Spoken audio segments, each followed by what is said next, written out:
Well met, adventurers, and welcome to Unteachable's Journey, a challenge series where an egotistical Blood Elf Paladin takes on Azeroth with only his own knowledge and abilities. Now, World of Warcraft is built on teachers, class trainers, profession trainers, even other players. Now, this character refuses all of it. No class trainers, no professions, no grouping, just pure ego. This is Unteachable's Journey. And Unteachable here is going to help answer one simple question. Can you beat World of Warcraft without learning anything? Pretty quickly, you'll learn that Unteachable isn't exactly subtle. He has, how should I say it nicely, quite an expressive personality. Right away, looking at this hotbar, it's already clear. Most of this empty space is going to be useless, so let's go ahead and fix that. And okay, this is looking a lot better for Unteachable here.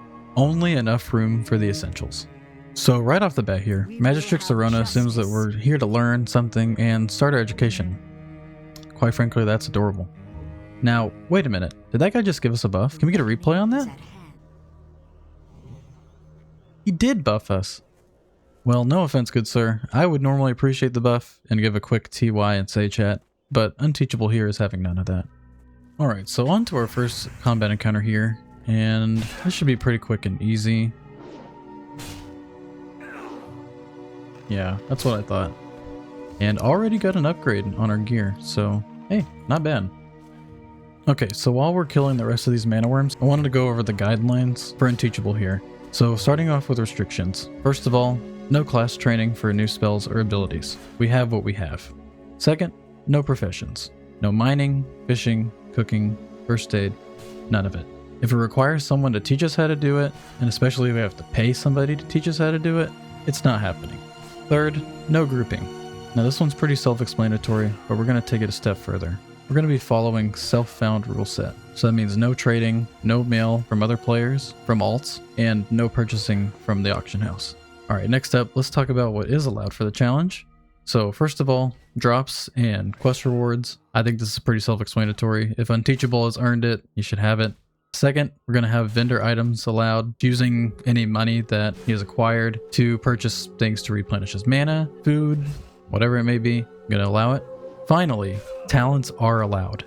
Went back and forth on this one, but from Unteachable's perspective, he wants to show off his natural talent. They are learned by leveling and through the talents menu itself, and not through anybody. It's kind of just an innate and given ability. Of course, those are available at level 10. There is one exception to the talents, and that would be that there is no respecking allowed.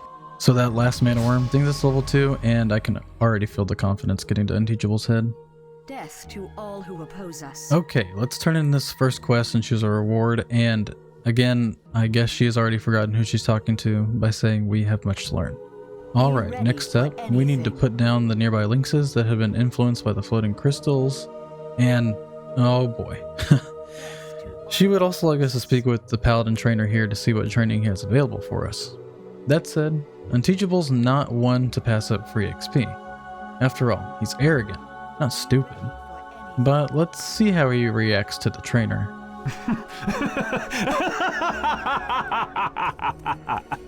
Well, I guess I should have expected something like that. Moving on. So Selenian has a couple quests for us, one which he gives us a 4-slot bag so we can retrieve his various items located across the isle. Not a bad pickup there. The other is to visit the shrine of Dathramar Sunstrider, the first king of the Blood Elves. Alright, guys, not gonna lie, I was pretty impressed with our protagonist after this encounter. I mean, Unteachable? More like untouchable. I mean, look at those dodges. That's insane. Alright, gathering this journal, and yeah, that's not disturbing. I don't know about you guys, but I don't like the piercing, tracking eyes of those fell crystals. That's pretty creepy. Alright, and arriving at the shrine of Dathramar.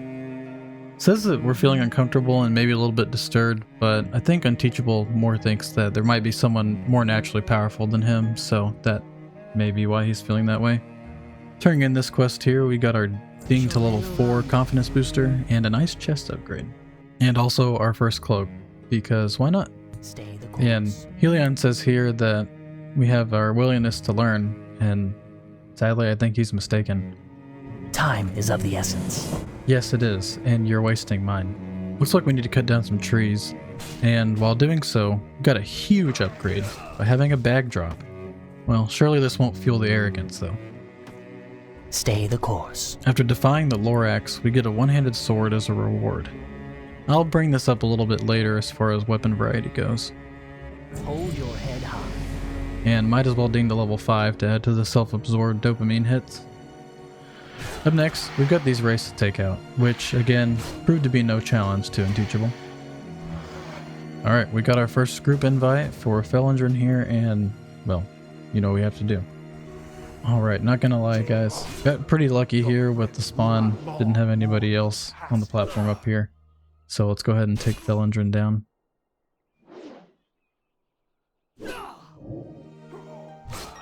That went a lot smoother than I thought it was going to.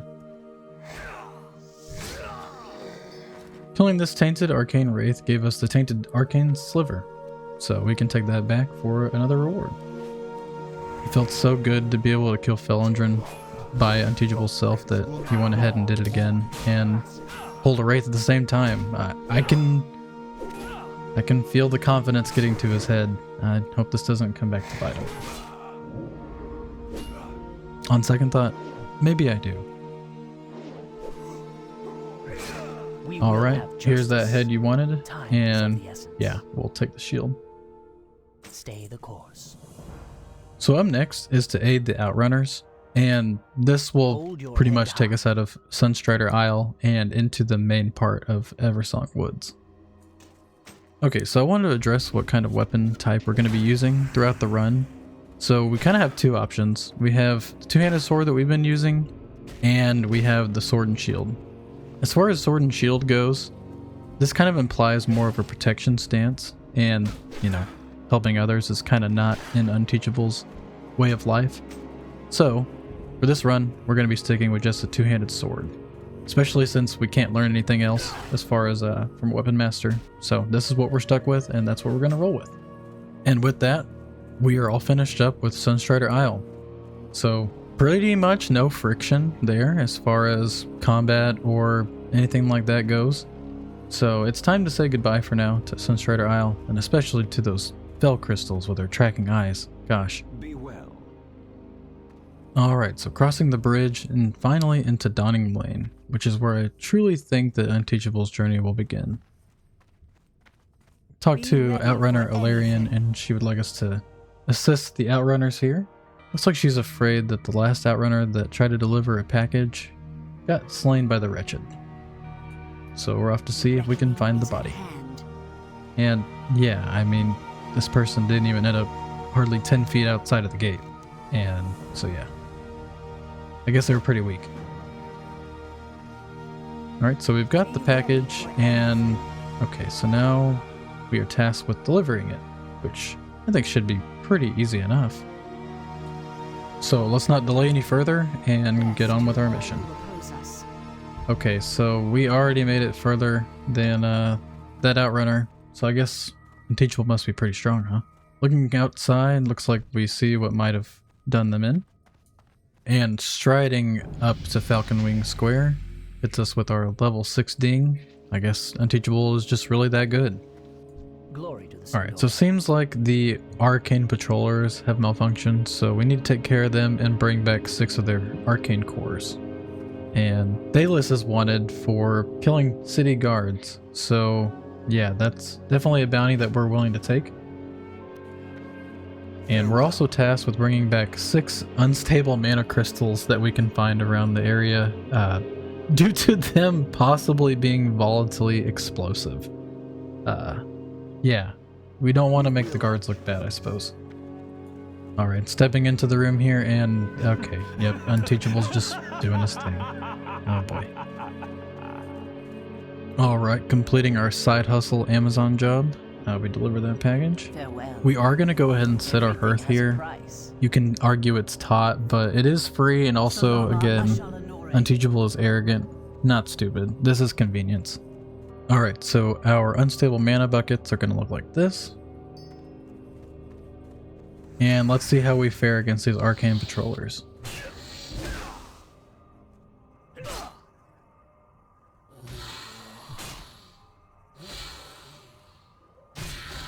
Yeah, not bad. Still not really making a dent in Unteachable's health. Alright, understandably we get invited this quest and have to turn them down. I think they give the perfect response to that. And Unteachable gets his own. Yeah, chivalry is officially dead. And, of course, Unteachable is rewarded for his arrogance here by having the wretched spawn on that other person, and he gets the free kill. I don't know what to say. Alright, here's the last of our arcane cores. So let's head back to Falcon Wing Square and turn in our quest. The reckoning is at Shurelaran.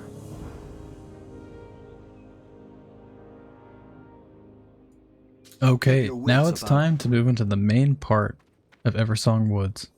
We have officially discovered it. Alright, looks like these apprentices got ambushed by the wretched, and did he just turn into a pig? What just happened there? This guy too, he just got turned into a pig. Maybe we'll find more about that later. This one uses to help him find a book that was thrown, and I don't know how you get any lazier than this. You don't even have to really get in the water to do this quest.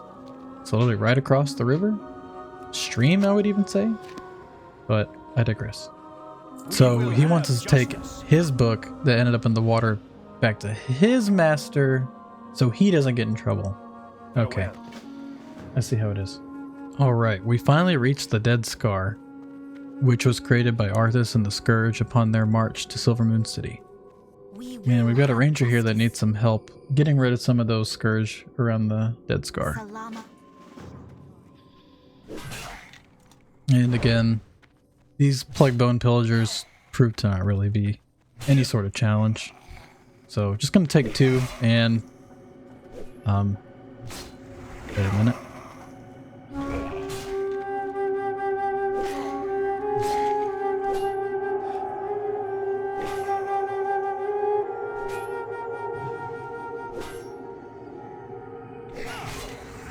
So that was incredibly close, and I think that potentially that arrogance is starting to take its toll. But nonetheless, finish up the quest, the task, and still no real consequences for this guy, and I'm not sure how to feel about that. Alright, so that's going to do it for part 1 of Unteachable's journey, and just going to take a glance at the slash played. And just sitting at about an hour and 50 minutes, so honestly pretty normal playthrough. And then I'd also like to do what's called an integrity check, just showing you all that we haven't learned any new skills or anything like that, so sticking to the challenge rules. Let's see what kind of trouble that Unteachable can get up to next time. Alright, and a couple things to wrap up this video. First of all, I do plan to live stream this series here on YouTube and on my Twitch channel, which I will have linked, starting this Friday the 23rd at 11:30 a.m. Eastern Time. Second, I just wanted to shout out a couple of creators who have really helped inspire me to create this challenge series. So first of all, Lord Nabble, as well as Patholyrics. Both of them have some amazing WoW content and challenge runs on their channel, so please check them out. I will leave their channels in the description below. Until next time, adventurers, and remember, we will have justice.